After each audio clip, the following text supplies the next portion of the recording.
Alright, at this point we had saved our file. So if I open up the Dream Draper program and I want to reopen my file, the quickest way to do that is to click on File, Open Recent, and there is my file, Baker Den. Now we had created our floor, and remember, if I highlight my floor, I can see that I locked it in place so that it did not accidentally move. I'm going to do the click away. I'm going to click on the blank canvas so that nothing is highlighted.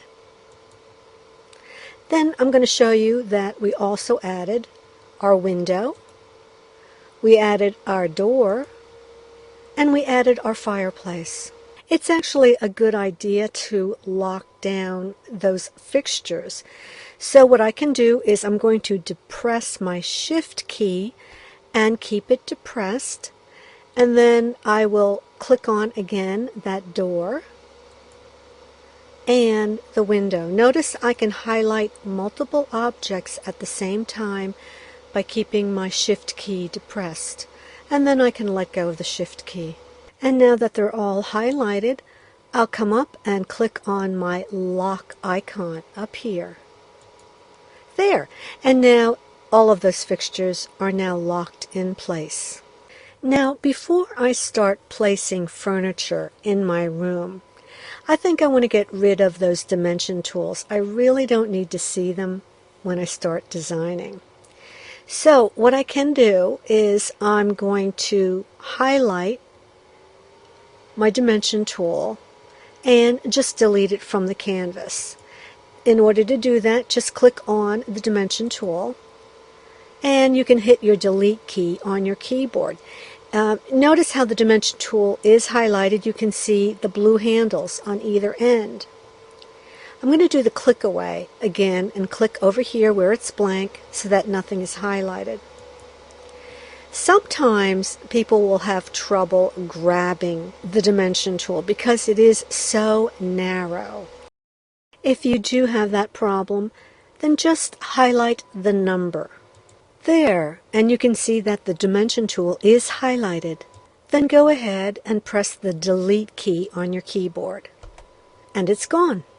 Now another way to grab or highlight multiple objects on your canvas is to use the Lasso Technique. Now watch this. I'm going to start by placing my mouse over the blank area on the canvas, and I'll depress. And I can literally lasso these two dimension tools. Make sure to encompass both of them fully, and then I will release my mouse. There, you can see that they're both highlighted, and then I could go ahead and delete them.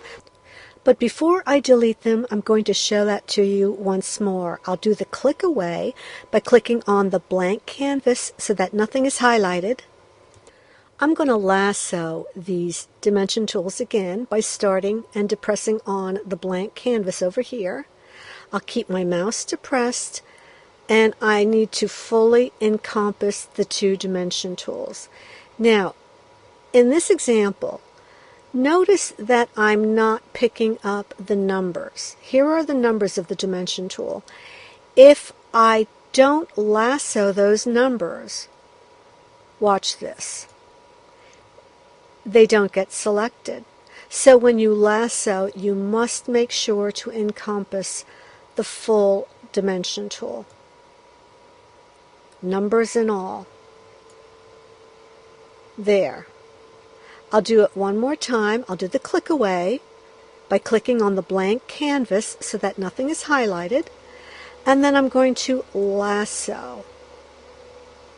Now this time I'm picking up the three dimension tools, that one on the right, and I will let go of my mouse, and notice the three of them are highlighted, but I also picked up my door. Now watch what happens when I go to delete those dimension tools. It took the door with it, and I didn't want that to happen. So I'm going to just click on Edit Undo, this arrow here. That's my undo button. There. So here's an example where the lasso picked up too many objects. No problem. When in doubt, make it more simple. I'll do the click away, and then I'll lasso those top two dimension tools. And I'm only grabbing the dimension tools. I have not lassoed the door. So there. And I will hit my delete key. And I've gotten rid of those. And then I can simply lasso the dimension tool on the right. And then hit my delete key. Or you can also click on the trash can up here in the toolbar. There, and now it's gone.